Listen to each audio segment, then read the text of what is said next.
Si están ustedes en una computadora, no hay ningún problema, pero si están en un celular, sobre todo si están en un celular en la calle, por favor, hagan zoom en la diapositiva para que no se queden sin, sobre todo sin ver la imagen.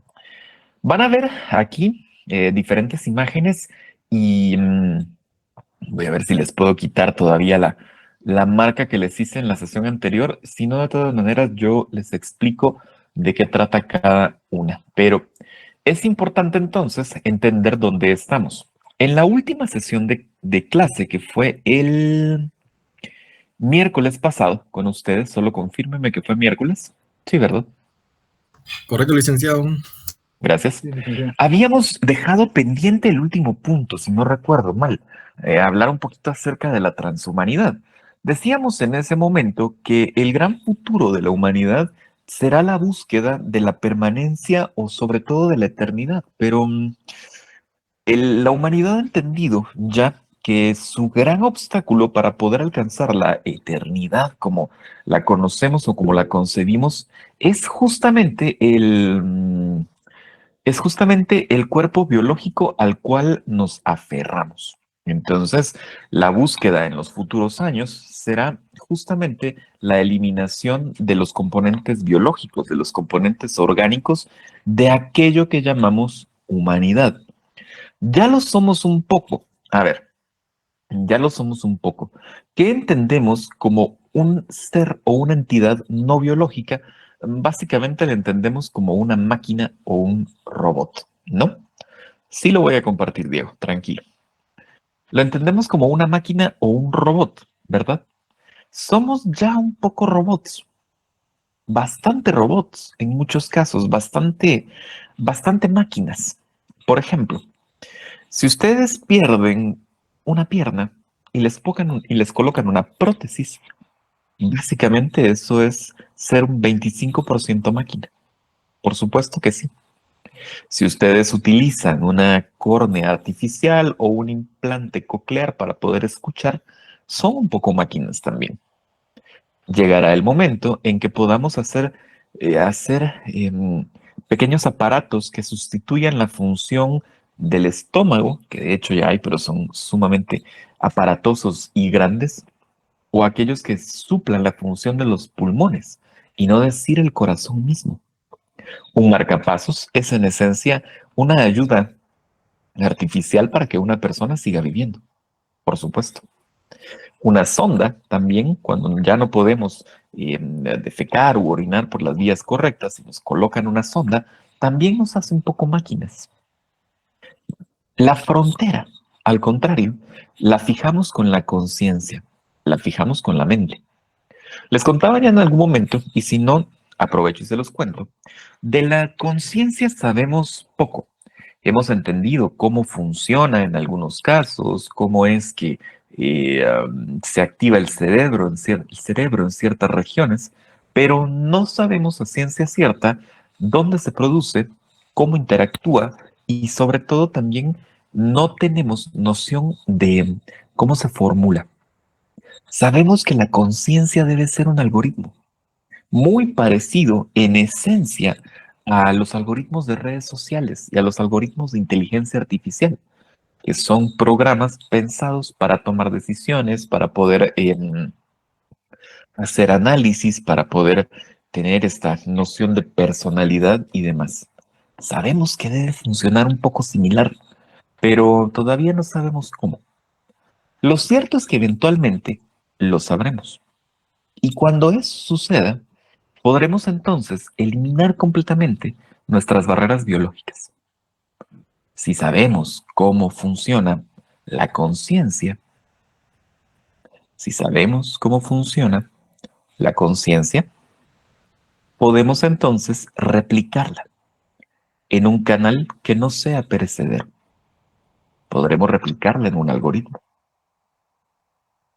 Y esto nos lleva a la paradoja, ¿no? Si alguien replica nuestra conciencia y la deposita en una máquina, ¿quién es el yo al final del día? ¿El yo biológico? ¿El yo artificial? ¿Quién es más yo? Si somos exactamente la misma la misma entidad pensante. ¿Curioso? Sí, curioso. La paradoja del barco, si no estoy mal, es aquella del barco que se repara y al final no queda ya nada, ¿verdad? Del barco original. Pero lo curioso en estos casos es justamente eso. ¿En qué momento se desdibujan estas barreras de la ciencia, de la naturaleza? Y en el momento en el que eso suceda, dejaremos de ser humanos. Vamos a convertirnos en otra cosa. Humanos ya no. Ahora que está, comentábamos, el tema de los ovnis, ¿no? Que ha estado de moda en la conversación pública en las últimas semanas. Una de las teorías, curiosas, sí, alocadas también, pero curiosamente, curiosamente no, no del todo descartables, es justamente el que aquello que nosotros llamamos ovnis de inteligencias extraterrestres podrían ser dos cosas. Uno, o un dron, nada más, incluso con forma humanoide, le decimos nosotros, porque se parece a nosotros, pero no sería humano, pero sí con formas reconocibles, por así decirlo, o bien una inteligencia artificial, nada más. Cuando desarrollemos la inteligencia artificial consciente, ¿qué nos impide cargarla en una máquina, montarla en una nave y mandarla al cosmos? Y dentro de 1 millón de años llega a otro planeta, un planeta habitado, y empieza a hablar con las personas. ¿Quiénes creerán esas personas o esas entidades que es realmente el extraterrestre o el alien, porque no sería extraterrestre? ¿Nosotros que lo creamos o la inteligencia artificial que los está visitando? Curioso también. Por aquí tengo algunas preguntas. ¿El cuerpo cambia tejidos y a cierta edad hemos cambiado por completo y seguimos siendo la misma persona? Ya no. Y eso es cierto. Más o menos cada 20 años las células del cuerpo cambian completamente. Cada 20 años ustedes son otro cuerpo. Yo, por ejemplo, ya voy a cambiar 2 veces de cuerpo completamente. Ahora, si tienen 18 años, que no sé si hay alguien de 18 años, pues todavía no ha hecho ese proceso, pero la mayoría de nosotros ya lo hicimos más de una vez, creo yo. Y lo cierto entonces, es eso. La gran revolución futura de la humanidad es poder extender su propia conciencia hasta aquello que llamamos eternidad. Las inteligencias artificiales son un problema, sí lo son, porque sustituyen muchas áreas de nuestras vidas eh, y de hecho pueden llegar incluso a no necesitarnos. Eventualmente pueden llegar a no necesitarnos. Yo sé que pensar en escenarios como el de Matrix o como el de Terminator, ¿no? Que son estos escenarios de ciencia ficción, es bastante radical, pero tampoco descartable, al final de cuentas. No por nada el desarrollo de la inteligencia artificial en un principio se buscó que fuese muy normal y ahora todavía se pide más, que haya más regulaciones para el desarrollo de inteligencia artificial. Si no, miren ustedes todo lo que pueden hacer con ChatGPT. Solo piensen en todo lo que pueden hacer con ChatGPT o con las inteligencias artificiales de imagen como DALI o como la otra que se me escapa el nombre en este momento, pero si alguno de ustedes la tiene, gracias por acordarme, que se llama, no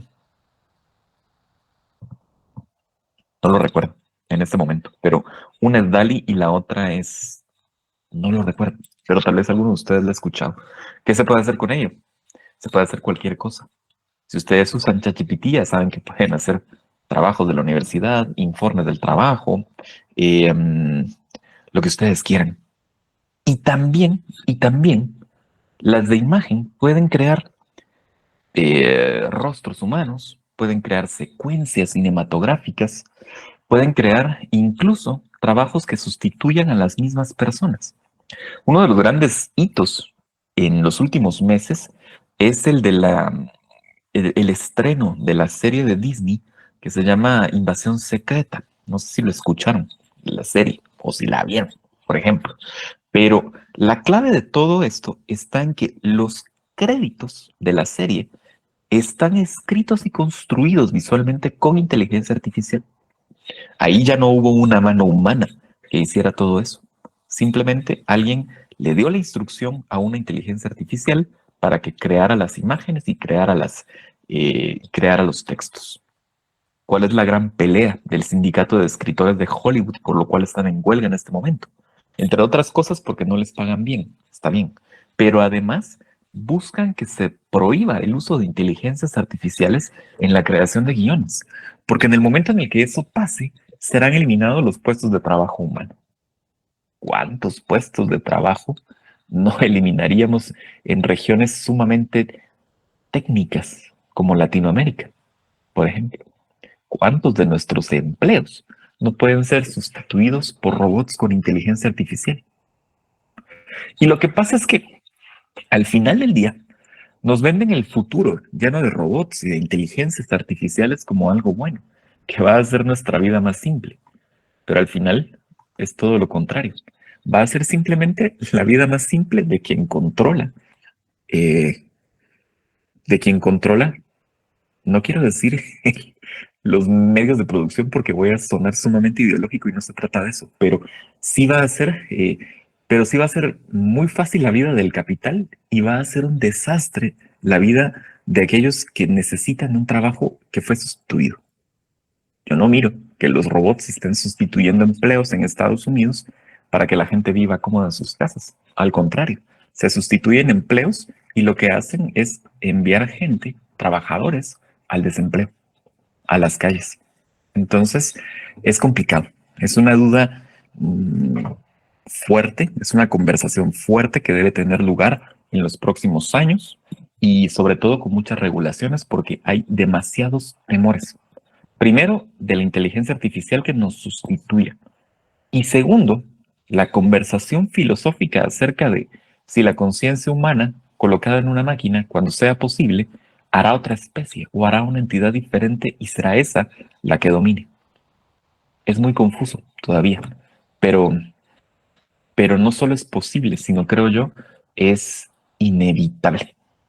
Ahora veo por aquí algunos mensajes, vamos a ver. Mario me dice que había inteligencias artificiales que habían creado su propio lenguaje. Sí, los creadores de esas dos inteligencias artificiales las tenían colaborando para algo, no sé. Pero después, eventualmente, se dieron cuenta de que no solo habían creado un lenguaje aparte que solo ellas entendía, sino que también se mandaban mensajes a escondidas de la persona que la supervisaba. Entonces, por eso decidieron, justamente como nos dice el compañero, decidieron desconectarlas porque les tuvieron miedo. Y creo yo que en general deberíamos tenerles miedo. No sabemos ya cuando estamos hablando con una inteligencia artificial y desgraciadamente ahora en muchos casos ni siquiera sabemos cuando estamos viendo a una inteligencia artificial en una pantalla. Los bots, por ejemplo, hay bots muy sencillos, ¿no? Bots de compra, que ustedes hablan en WhatsApp con alguien como, no sé, piden su pollo, una marca que no vamos a mencionar, pero piden su pollo y les contesta un bot. No es una persona, es un bot. O hablan con otros perfiles en redes sociales y no les contesta una persona, les contesta un bot. Y a veces ya es complicado hacer la diferenciación de quién es real y quién no. Y ahora, con la generación de imágenes por medio de inteligencia artificial que son extremadamente realistas, ya ni siquiera sabemos por medio de una videollamada si la otra persona de verdad está allí. De hecho, yo podría no estar aquí, por ejemplo. Ser simplemente una inteligencia artificial que está hablándoles con una imagen generada por inteligencia artificial, con un discurso generado en inteligencia artificial, con un chat de diálogo muy bien desarrollado, y no se darían cuenta. Simplemente no se darían cuenta. Entonces, el futuro nos plantea retos, grandes retos, y eso nos atañe a todas, nos atañe a todos. Si creemos que es algo lejano, no lo es. Insisto, inteligencias artificiales, quien les vende el pollo en un chat, lo es, y por supuesto quien controla algún mecanismo sumamente desarrollado en otro país también lo puede ser. Muy bien. Entonces, futuro de la humanidad, dejar de ser humanos. Es inevitable. Desgraciadamente, o no, quién lo sabe, es inevitable. Por cierto, hablando de una marca de pollo a la que no me voy a referir, estoy sufriendo probablemente de fiebre tifoidea y es por eso. Por favor, cuando coman pollo, donde sea que lo coman, vean que esté bien cocido y no coman cosas crudas. No coman cosas crudas y si van a comer algo crudo, lávenlo bien, por favor. Am, Volvamos a la presentación. Estamos entonces hablando acerca de, ya no del futuro de la humanidad. Vamos a regresar hasta los primeros momentos en los cuales el pensamiento de Occidente construyó o creó esto a lo cual vamos a llamar filosofía. La filosofía, les decía al principio del semestre, al principio del curso, no va a ser algo exclusivo del mundo occidental. En general, cada una de las regiones entiende de diferente manera este acercamiento al conocimiento y esta forma de comprensión de la realidad para hacerla la propia, para poder definirla, para poder nombrarla.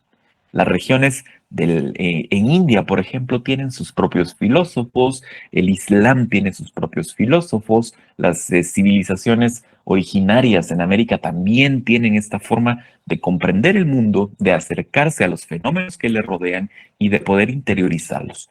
Pero sí es cierto que en el mundo occidental moderno, la principal línea de pensamiento proviene del pensamiento filosófico y ese pensamiento filosófico tiene un origen claro y será en el mundo griego. Es curioso. Eh, um, Porque efectivamente el mundo griego y el pensamiento griego pues no se parece mucho a lo que el pensamiento indio entiende como filosofía y a lo que el pensamiento maya entenderá como filosofía, y eso está bien. También hay diversidad en la forma de comprender la realidad, pero sí es cierto que lo que hoy entendemos como filosofía por lo general tiene una misma cara, y es la cara del mundo occidental. Y cuando pensamos en filósofos, por lo general pensamos siempre en el mismo estereotipo, ¿no? Una persona con una toga hablando cualquier cosa.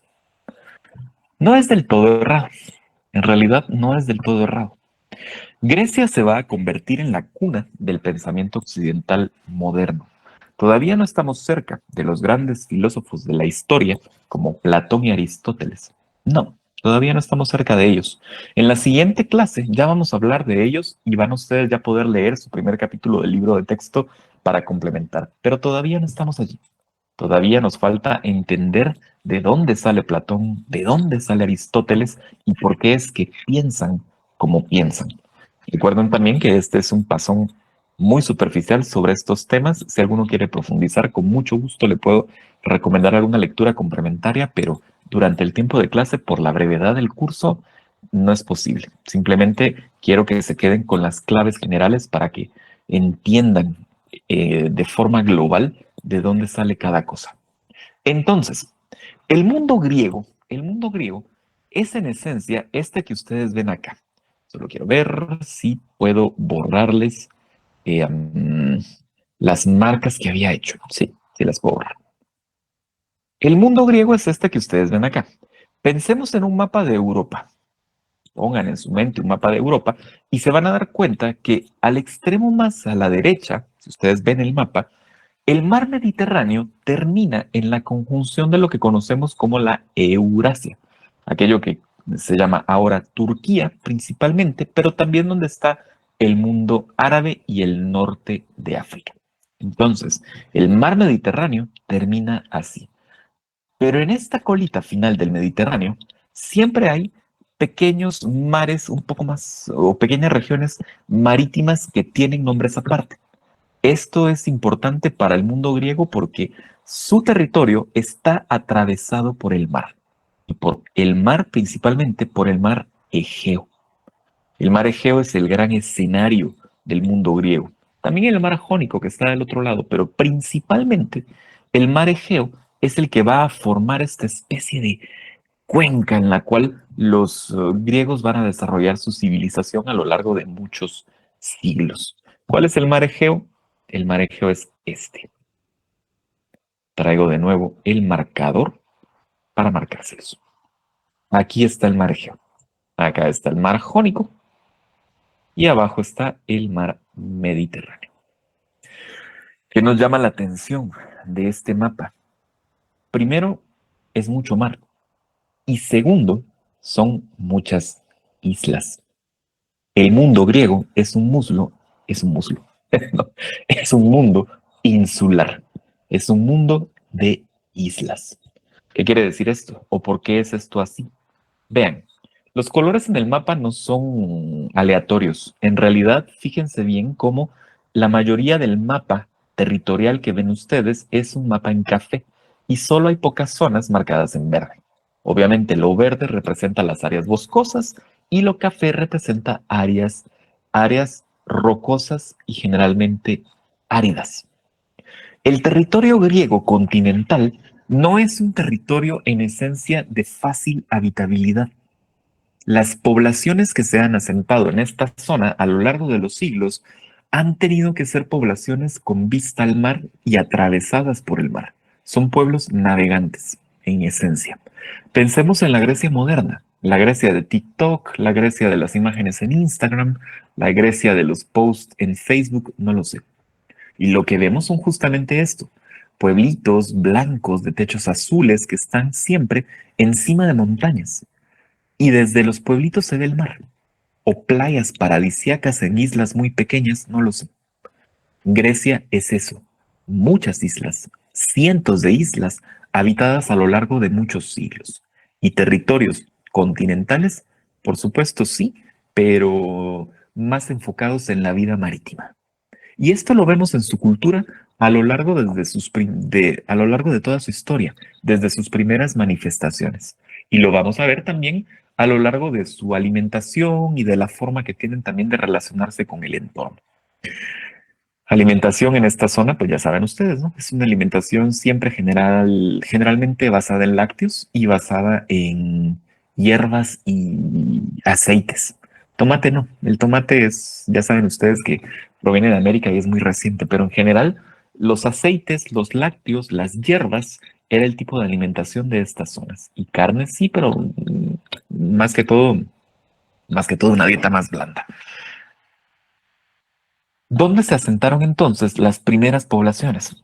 Todavía no estamos en la Grecia ateniense de la filosofía tradicional. Simplemente estamos en una primera zona insular. Hay una región en el mar Egeo que se llama la región de las Cícladas. Y en las Cícladas encontramos los ejemplos más antiguos de civilización en el territorio griego. ¿Cómo se veían? Sus vestigios son bastante, eh, bastante sin importancia, diría yo. Pero lo que es importante es una serie de estatuillas que nos dan cuenta de cómo comenzaban a ver la noción de la divinidad, sobre todo, y también la noción de lo abstracto o de lo supranatural. Estas figuras se conocen como los ídolos de las Cícladas y son figurillas en piedra que no tienen rostro. Es curioso. Es curiosa la simpleza, la forma. Sí, este antropomorfismo que es un poco figurativo, sí, pero también bastante abstracto. La falta de ojos, la nariz únicamente indicada, la falta de boca y otros elementos que únicamente están intuidos. En este caso, como los senos de la mujer y los bracitos que están abajo abrazando el abdomen. Pero es importante porque ya nos va a hablar de una tradición cultural enfocada siempre en la figura humana. Desde un principio nos va a hablar de, de una cultura enfocada en la cultura humana, en la figura humana. En el caso de Egipto, por ejemplo, sus representaciones más antiguas no necesariamente van a tener que ver con faraones como tal, sino con deidades con cabezas de animales o con formas eh, o con zoomorfismos muy evidentes y se va a mantener a lo largo de su historia. Lo mismo en Sumeria, cuando mirábamos los zigurats y esto. Algunas deidades de esa región no tienen forma humana, sino también tienen forma de cabezas de animales, son seres alados, por ejemplo, y es diferente. En cambio, en Grecia, desde un principio, notamos esta preocupación por la representación humana como centro de nuestras actividades rituales, o de sus actividades rituales más bien, no de las nuestras, de las de ellos. Pasado el tiempo, voy a volver acá. Pasado el tiempo, las poblaciones cicládicas dieron paso a otro tipo de civilización, también en una isla, en la isla de Creta, que está acá abajo. Es una región ya más centrada en el Mediterráneo, pero en ella se desarrolló la cultura más importante pre-Grecia clásica, que es la cultura minoica. Los minoicos establecieron diferentes elementos que van a ser importantes a lo largo de los siglos, no solo en la estética griega, sino en la estética occidental, de hecho. Aquí pueden ver una pequeña vasija. Esta es una vasija de transición. No es propiamente minoica, tampoco es cicládica, está en un punto en el medio, pero sí nos habla de una cultura completamente abocada al mar, ¿no? Pudieron haber representado cualquier otra cosa, un carnero, una flor, no sé, pero la preocupación principal por la representación es justamente la de la vida marina. Vemos aquí un pulpo, pero no solo eso. También descubrimos en esta imagen una representación bastante relajada, bastante desenfadada, casi, casi caricaturesca. Les diría, no encontramos malicia en el pulpo, pero eso sería hilar demasiado fino. Simplemente quedémonos en que es bastante caricaturesca y bastante desenfadada. Y eso lo vamos a encontrar en otras representaciones. Sí, ¿como cuál? Esta no, más o menos. Esta es una vasija, también es un elemento cerámico, pero lo curioso es la decoración, ¿no? Es curioso el adorno. ¿Alguno de ustedes me puede mencionar a qué se le figura o qué podría representar?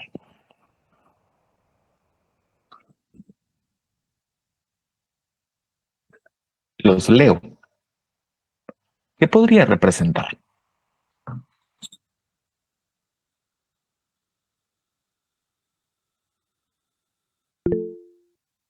Caracoles, caracoles, no. Olas. Gracias, Melissa. Estamos allí. Es una escena marítima. Nos representa un oleaje. Hay quienes, por supuesto, van un poco más allá y dicen que las espirales en general representan la eternidad, pero eso también es bastante poco comprobable. Es una posibilidad, por supuesto que la es, pero en esencia representan oleajes.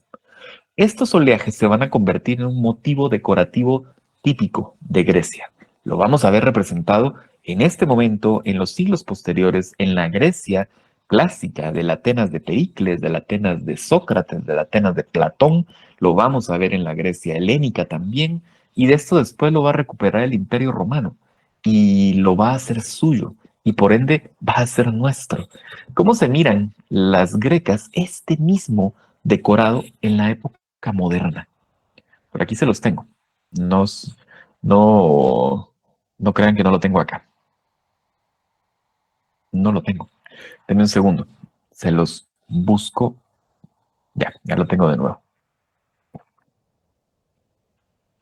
¿Cómo se miran las grecas en el mundo moderno? Se miran de esta forma. ¿Notan la relación? Este sentido un poco espiral, pero que va volviéndose una abstracción bastante geométrica del mismo motivo marino, del mismo oleaje. La próxima vez que ustedes vayan a una iglesia, sobre todo en la zona uno, y vean por allí que hay este tipo de grecas en el piso o en las paredes, piensen que es una decoración que, lejos de ser propia de estos territorios, viene de la Grecia arcaica. Tiene por lo menos unos 3000 años, o 3000 y algo, de ser un motivo decorativo bastante modificado. Lo cierto es que en el mundo griego, este tipo de decoraciones siempre van a acompañar la preocupación principal por la figura humana. Vean aquí este elemento, este pequeño. Es un friso, es un friso, es un mural. Se llama el mural de la tauromaquia. Lo que vemos son tres personas, tres personajes que están jugando a saltar un toro. En este momento, la tauromaquia no hay evidencia de que se convirtiera en el eh, espectáculo bastante sádico que todavía es hoy. No, para este momento pareciera más un acto circense únicamente, en el cual se salta el toro por el lomo. ¿Podemos reconocer algunos elementos? Sí. Incluso la cara del animal es bastante caricaturesca, es bastante jovial, las personas se están divirtiendo ahí de cierta forma y están saltando por encima del lomo del animal. Lo mismo en las representaciones que tenemos acerca de otros motivos. También pueden ver ustedes allí de nuevo la espiral del oleaje que está colocada allí, que después fue sustituida en otro momento por estos rosetones que ven en la parte de abajo, pero principalmente el motivo animal marino del mural central, con estos delfines y otros peces que están nadando a mar abierto. Entonces, el mundo griego es esto, es un mundo marino. Esencialmente, es un mundo marino. Por ello no es de extrañar que los grandes mitos fundacionales de la Grecia clásica fueran en esencia también mitos marinos. ¿Cuáles son los mitos fundacionales de la Grecia clásica? Y no son, por supuesto, la historia de cómo Zeus tenía quién sabe cuántos amantes, o tuvo no sé cuántos hijos y que se convertía en X cantidad de animales para poder llevar a cabo sus deseos más carnales ni nada por el estilo. No, esa es mitología posterior. Los mitos fundacionales de la Grecia clásica son la Ilíada y la Odisea. ¿Qué nos cuenta la Ilíada? La Ilíada nos cuenta entre otras cosas, la pelea de un pueblo contra otro pueblo que estaba del otro lado del mar y que tuvieron que ir a buscar al otro lado del mar para poder pelear con ellos. Que nos cuenta la Odisea, que es la continuación de la Ilíada, el regreso de uno de los vencedores, al cual el mar lo vence. Durante mucho tiempo, durante 20 años, le es imposible volver a su tierra después de haber vencido en la guerra de Troya. Grecia es un pueblo marítimo y en efecto, la Grecia de las postales es la misma Grecia de hace 3000 años, de hace 2500, con estos pueblos blancos en la cima de las montañas que siempre miraban al mar porque en el mar era donde ellos entendían que estaba su propia vida, de cierta forma. Ok, en ese sentido, bueno, y la figura humana siempre, siempre, siempre, siempre al centro. Aquí vemos esta imagen de esta mujer que está finamente vestida con este vestido de muchos colores, con muchos diseños en la falda, con este chal, digámosle chal, pero en realidad no sé exactamente. Es una blusa. Lo que pasa es que tiene el seno de fuera, pero es una blusa también con un diseño que no tiene nada que envidiarle a los diseños contemporáneos, por supuesto, y está finamente también, finamente adornada, con un collar, con un par de aretes que seguramente eran aretes de oro, con un peinado también bastante, bastante elaborado. La figura humana siempre ha estado en el centro de la cultura griega. Volvemos entonces al mapa, porque hablar de la figura humana, hablar de cómo saltaban toros, no es hablar de filosofía, realmente. Simplemente estamos hablando de cómo era la civilización como tal. Voy a borrar. ¿Cuándo comienza entonces esta idea de pensar más allá? Resulta que en algún momento las civilizaciones o las ciudades que conformaban el entorno social griego o el sistema social griego encontraron dosis permanentes de estabilidad. Y la estabilidad implica que la sobrevivencia ya no es un problema.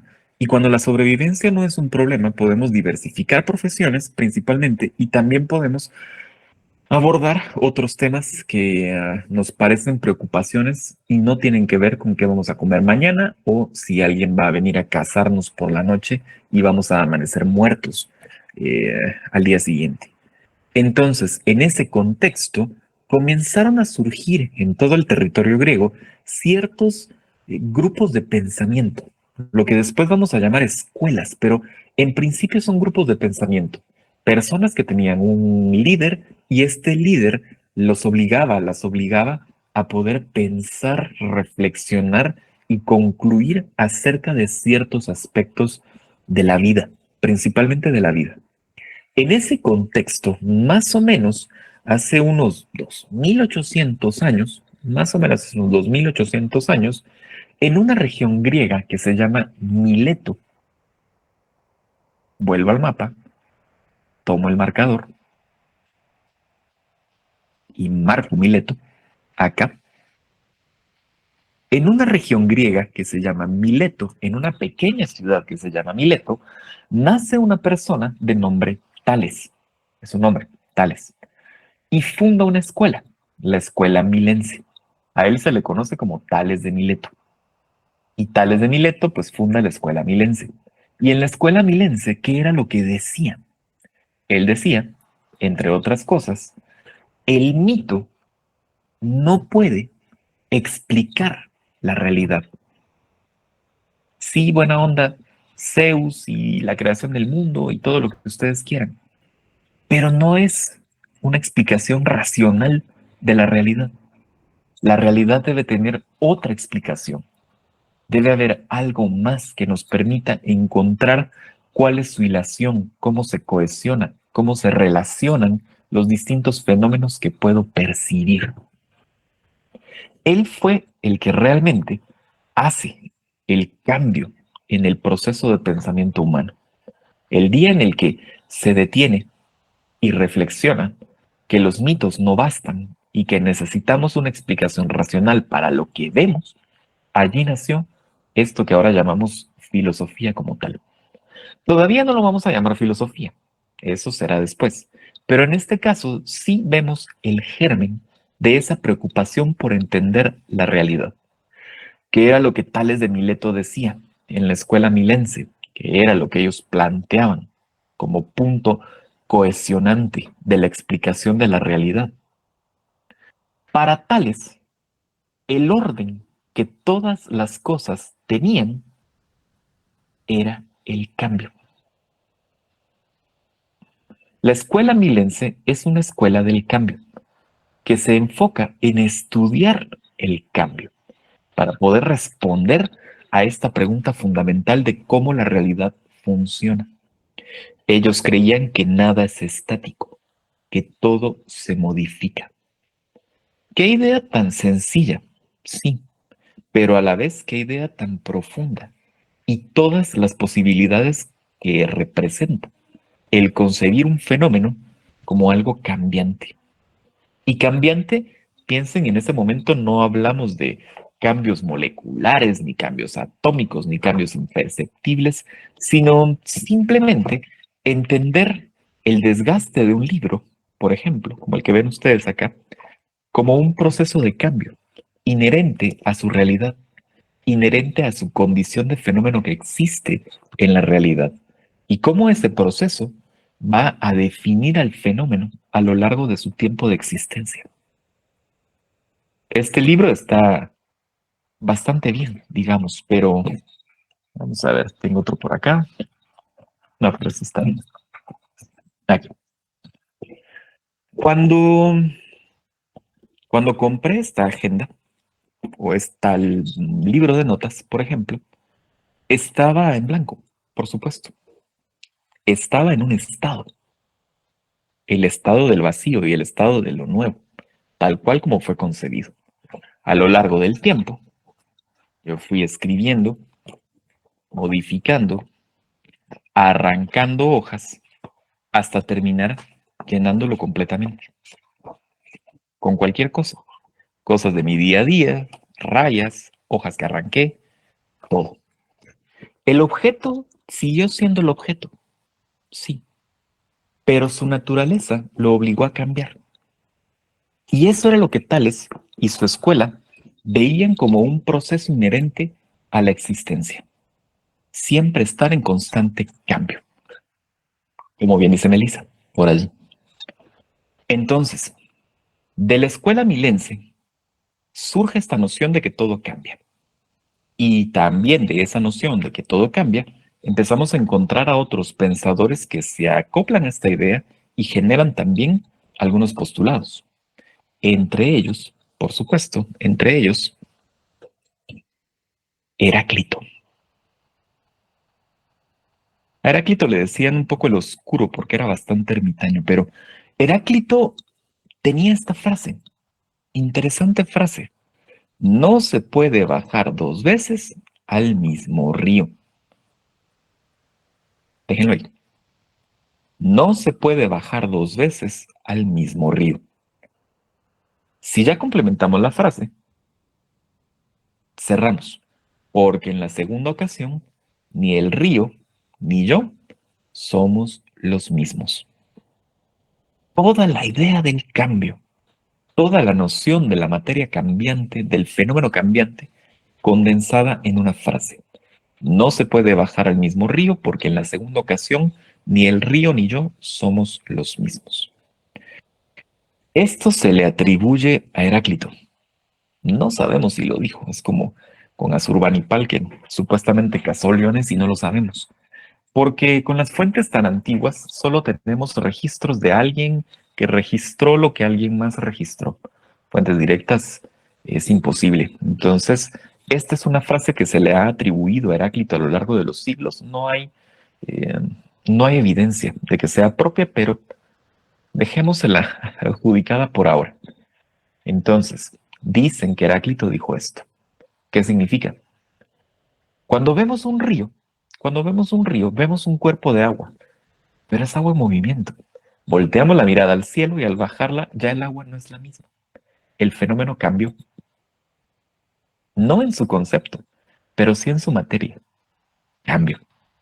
Y Heráclito, supuestamente, Heráclito, al hablar de uno mismo, no se refería a la noción celular y de la materia, sino se refería al proceso interno del cambio, ¿no? El cambio en la experiencia, en la madurez, en el cambio del yo interior. Y en una segunda visita al río, no somos la misma persona. Uno de ustedes mencionaba lo de los cambios celulares a lo largo del tiempo. También aplica para esto. Efectivamente, si visitamos, no sé, si vamos al Motagua hoy y volvemos a ir en 20 años, el río no va a ser el mismo. Probablemente ya ni río haya. Pero nosotros tampoco, porque nuestras células habrán cambiado completamente. El cuerpo que habitamos será otro. Entonces el cambio se trata de esto: materia, fenómenos en constante movimiento, en constante evolución, si lo quieren ver de esa manera.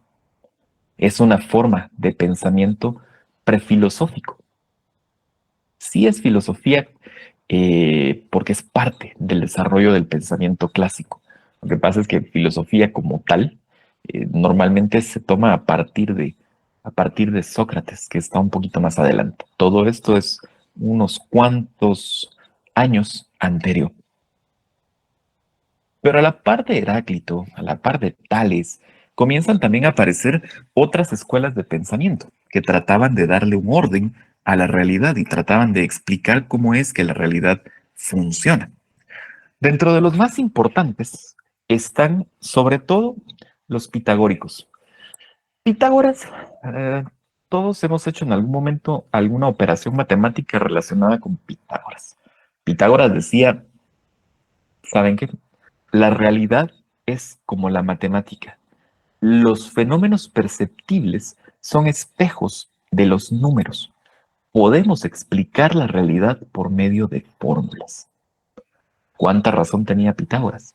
Seguimos utilizando hoy varias de sus fórmulas y varias de sus teorías para explicar fenómenos concretos. La realidad puede explicarse con fórmulas perfectamente. Sí. Y esto ya lo pensaba Pitágoras hace casi 3000 años. Del pensamiento pitagórico surgen aquellos que llamamos los atomistas. Los atomistas tenían una idea muy certera, obviamente no completamente, eh, no desmenuzada como ahora sí puede desmenuzarse, pero su concepto era correcto, en principio. Decían los atomistas que la realidad y el cambio, pues no, que el cambio estaba bien, pero no era correcto, Creían los atomistas que, por el contrario, todos los fenómenos, y ya saben ustedes, un fenómeno es simplemente algo que podemos percibir por medio de los sentidos, como un mouse, como un micrófono, como una bolsa, como un libro, como cualquier cosa, como el aire, como un árbol, no sé. Todos los fenómenos debían estar conformados por partículas que no cambian y que no se pueden dividir, muy pequeñas, que conforman grandes redes que conjuntadas forman los fenómenos. Pero estas no cambian, estas partículas son inmutables. Creían esto los atomistas. Estaban bien al entender la realidad como el producto de la unión de muchas partículas muy pequeñas. Estaban mal en la noción de la inmutabilidad. Ahora sabemos que todo cambia. Ahora sabemos que todo siempre está en constante cambio. Incluso las teorías más profundas de la física, como las teorías de la física cuántica, nos hablan del movimiento como el gran motor de la realidad. Al final puede ser que Tales no estuviera para nada para nada errado, ni Tales, ni Heráclito, ni toda la escuela milense.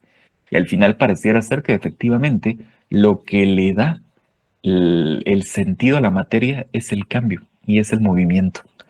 Los atomistas, los alquimistas, la alquimia es posterior. Ok, pitagóricos, atomistas, milenses que buscaban explicar por medio del cambio la realidad, todos ellos son formas de pensamiento presocrático, prefilosófico. Y antes, ya en la frontera, hace unos 2600 años y un poquito antes, o un poquito más cerca también, aparece una corriente que va a dar pie también, curiosamente va a dar pie al pensamiento filosófico. Había un grupo de personas, ya esto centrado en la Atenas que todos recordamos, ¿no? Piensen en Atenas y pensarán justamente en las ruinas del Partenón y la Acrópolis, ¿no? Estas ciudades llenas de templos, muy blancas, porque tenemos la noción de que son blancas, pues en ese contexto aparecen los sofistas. Un sofista era en esencia un orador, pero un orador que tenía la capacidad de decirnos qué era lo que estábamos haciendo mal con nuestra vida y poder mostrarnos cuál era el camino para alcanzar el éxito. Oye, tú, en vez de estar scrolleando compulsivamente tu teléfono en TikTok 4 horas de 10 de la noche a 2 de la mañana, haz algo diferente. Estudia un idioma, pon un negocio, emprende, no lo sé, cualquier cosa. Oye, tú político, en vez de estar conectando con tu audiencia de esta manera, ¿por qué no haces esto? Puedes hacerlo mejor así, de aquella forma, y allá, y acullá. No lo sé. Eran un poco oradores, eran un poco gurús también, gurús del éxito. Su principal exponente, el principal sofista, es Protágoras. Ojo con el nombre, Protágoras. Protágoras tiene algo muy interesante. Él nos dice, la divinidad está bien, pero el centro de nuestra conversación y de nuestros intereses debe ser el ser humano mismo. El hombre es la medida de todas las cosas. Tiene mucho que ver, por supuesto, con el canon griego, que ya veíamos en las imágenes anteriores de las representaciones humanas y su preocupación por la figura de las personas y la forma en la que eran representadas por medio del arte. También esto repercute en el arte griego clásico y posterior, ¿no?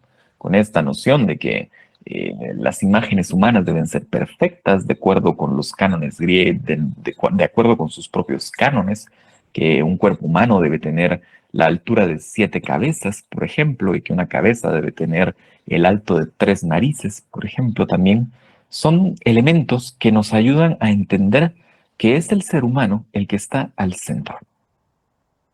Valioso, sí es valioso. Pero curiosamente, también a los sofistas no necesariamente los querían mucho, sobre todo los pensadores más académicos. Veían a los sofistas como, más que como gurús, como charlatanes, que eran estas personas que bien podían decirle a un grupo supérate, pero a la vez también podrían decirles si no querían, por ejemplo, ser sus propios jefes, ¿no? Como dirían ahora en algunos contextos. Los sofistas no eran para nada bien vistos. No. Incluso la literatura griega en muchas ocasiones se encarga de ridiculizarlos. Hay una comedia griega, Las nubes, de un dramaturgo de nombre Aristófanes, que se dedica a satirizar a los sofistas, por ejemplo. Entonces, es curioso. ¿Por qué? Porque el sofismo no necesariamente ha muerto. Cuéntenme ustedes, ¿ubican a la persona en la foto? ¿Alguien? Si alguien lo reconoce, levante la mano, por favor. Tengo una, dos personas, más o menos. Aquí ven ustedes a Daniel Javif, ¿no? Que es uno de los principales gurús de la autosuperación en la época contemporánea. No deja de ser en muchos sentidos un sofista. Lo es. Trata de vender caminos al éxito. Caminos muchas veces irrealizables o inalcanzables. Cuando alguien les dice, es que, eh, no sé, ¿cómo salgo de la depresión? Pues no, solo no estés triste, o cómo mejoro mi calidad de vida, pues volviéndote fit, no lo sé. Y con discursos que tratan de, eh, um, con discursos que tratan de mostrarnos caminos correctos para escenarios irreales, al final nos están vendiendo un poco de aire. Era lo que hacían los sofistas en su momento y por eso se les cuestionaba tanto. Es lo que hacen los gurús ahora, también, en muchas ocasiones. Quien no era un sofista, pero los odiaba a muerte, era justamente... adelante, Mercedes, suerte con este examen. Era justamente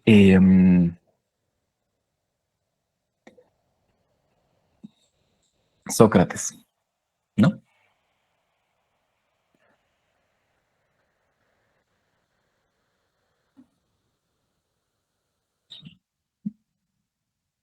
Ah, es que son las 8. Bien. Miren, quienes vayan a retirarse porque tienen recuperación de derecho, ánimo. Ánimo con ese examen. Yo ya únicamente me voy a quedar 5 minutos con ustedes. Sí.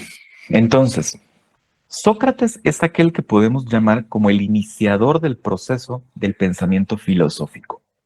Sócrates, a quien ven ustedes en este bulto, en este busto, perdón, allí en la imagen, le gustaba mucho el proceso de conocimiento de la verdad. ¿Qué es la verdad? Entendida como un elemento de la filosofía. La verdad es el acercamiento más exacto a la esencia de un fenómeno. Poder entender de mejor manera o de la mejor manera posible un fenómeno. ¿Qué es? ¿Cómo funciona? ¿Para qué sirve? Entonces Sócrates creía que la felicidad era el encuentro con la verdad. Pero para llegar a la verdad, a diferencia de un sofista, no había que seguir recetas mágicas. Simplemente había que seguir la razón, la argumentación. El pensamiento socrático, de lo que sabemos del pensamiento socrático, también se vuelve un poco extraño, porque él creía que en realidad la verdad era conocimiento, pero era un conocimiento que nosotros ya sabíamos como seres humanos, pero simplemente lo habíamos olvidado al momento de llegar a la Tierra. Y entonces nuestra labor en el mundo para poder alcanzar la felicidad por medio de la verdad era hacernos las preguntas correctas a lo largo de nuestra vida para recordar esos conocimientos que habíamos olvidado de ese lugar idílico del cual proveníamos. El pensamiento socrático, por supuesto que es más amplio y es bastante más profundo, pero me interesa que se queden con esos 3 puntos porque nos van a ayudar a comprender lo que uno de sus discípulos postuló. y que también fue un cambio enorme en la manera en la cual se concibe la realidad y el pensamiento acerca de la realidad. Sócrates entonces veía a la argumentación como la ruta hacia la verdad.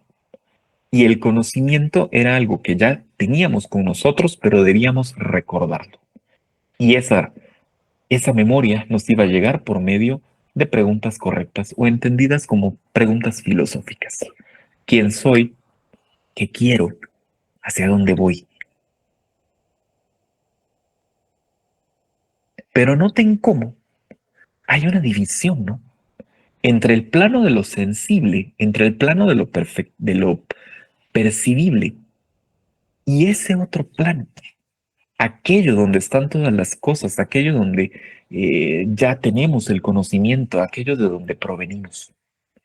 Esa división entre el mundo natural y el mundo supranatural, por así decirlo, la va a retomar después Platón. De Platón vamos a hablar en la siguiente clase. Tranquilos, tranquilas, pero sí quiero que hablemos un par de ideas acerca del mundo platónico. Platón creía que los motores de la realidad siempre eran aquello que era bueno o la condición de la bondad en un fenómeno, la condición de la belleza en un fenómeno y la condición de la justicia. Tres cosas. Si algo es bueno, es bello y es justo, entonces es real. Pero para plantear esto, él mencionaba, dicen que mencionaba, la idea de dos mundos diferentes. Un mundo físico que podemos percibir y un mundo de ideas. Lo del mundo de las ideas también es un cuestionamiento interesante en la historia de la filosofía. No hay tampoco pruebas certeras de que Platón hablara del mundo de las ideas, pero sí es la tradición más difundida acerca de su forma de pensar. Entonces tomémoslo como tal, como dicen que dijo. Pero él decía entonces que existía lo que se conoce como el mundo de las ideas, un lugar donde habitaba la esencia de todas las cosas, de todos los fenómenos, una esencia perfecta, indivisible, inmutable, donde el cambio no existía. Y que lo que nosotros vemos o que lo que nosotros percibimos con los sentidos son únicamente reflejos imperfectos de esas esencias ideales. ¿Cómo? La idea del árbol, para Platón, habita en ese mundo perfecto donde no va a cambiar nunca. Y todo árbol con el que nos encontremos o crucemos a lo largo de nuestra vida será únicamente un reflejo imperfecto de esa idea. Lo reconocemos porque lo sabemos, pero eh, no lo vemos como debe ser. Solo vemos el fenómeno en esta forma bastante imperfecta, bastante a modo, cuando nos lo encontramos, cuando lo confrontamos. O dicho de otra forma, mundo natural versus mundo supranatural. Un mundo que no vemos, pero está allí y contiene la esencia perfecta de todo. Y lo que sí vemos es solo el reflejo deforme de eso con lo cual tenemos contacto. ¿Curioso? Sí. ¿Interesante? Sí. ¿Válido? Más o menos. En realidad, esta idea la va a retomar uno de sus principales discípulos, que después se va a convertir en su principal detractor, pero también se va a convertir en el principal filósofo, diría yo, ni siquiera de la antigüedad, sino de la historia. Aristóteles. Aristóteles va a tomar estos conceptos y va a decir, no, esto no es así. Aquí lo que hay es abstracción y consenso. Y esas dos palabras son las que definen el pensamiento no solo occidental, sino el pensamiento global a lo largo de la historia hasta hoy todavía. pero de Aristóteles hablamos en la siguiente clase. Lo que sí me gustaría hacerles énfasis en esta, ya como forma de cierre, es esto. Vean, los griegos efectivamente se preocupaban mucho por la figura humana. La hicieron centro de su cultura, de sus relaciones políticas, de sus relaciones rituales. Crearon una mitología también alrededor de la figura de la figura del hombre y de la figura de la mujer. Aquí pueden ver ustedes, por supuesto, una escultura griega, de las pocas esculturas griegas que sobreviven en su forma original. Cuando ustedes ven una escultura griega, por lo general piensan en una escultura blanca de un mármol impoluto. Al final, estas terminan siendo en su mayoría copias, únicamente copias. Los originales eran bronces, figuras en bronce como la que ustedes ven allí en la imagen. La imagen del luchador que ven allí es uno de los pocos bronces completos que quedan o que se han recuperado. ¿Por qué? Porque el bronce, pues, es un metal, ¿no? Es un metal que tiene muchos usos y en tiempos de guerra, pues, no hay estatua que valga. Todos los bronces, cuando Roma toma control de Grecia, se convierten en material de fundición para convertirse en otra cosa. No está ni bien ni mal, simplemente así fue, es un proceso histórico. Lo cierto es que podemos reconocer en él diferentes elementos, ¿no? Platón nos diría que vemos, aunque de manera imperfecta, los ecos de aquellas ideas perfectas que habitan en otra parte. Y nos sirve tanto para apreciar esta imagen como para apreciar una que no está tan completa. Aquí pueden ver una imagen de la victoria alada de una isla que se llama Samotracia. Esta era una estatua que estaba en el puerto de Samotracia y bueno, el tiempo no la trató igual que al luchador. Perdió la cabeza, perdió los brazos, está bastante lastimada. No obstante, nadie se atrevería a decir que no es arte, por ejemplo. Platón diría, ¿no? Son ecos de las ideas perfectas que podemos reconocer. Aristóteles diría, estos son rasgos de consenso. Lo mismo acá. Sobre el pensamiento aristotélico, entonces, hablamos el próximo miércoles. Vamos a iniciar la clase el próximo miércoles con el mito de la caverna. Seguramente más de alguno ha escuchado. Muy bien, estamos entonces. Cuídense mucho, no coman cosas crudas. Nos vemos el miércoles que viene. Gracias, Nick. Buenas noches. Gracias, Hasta luego. Feliz noche, licenciado.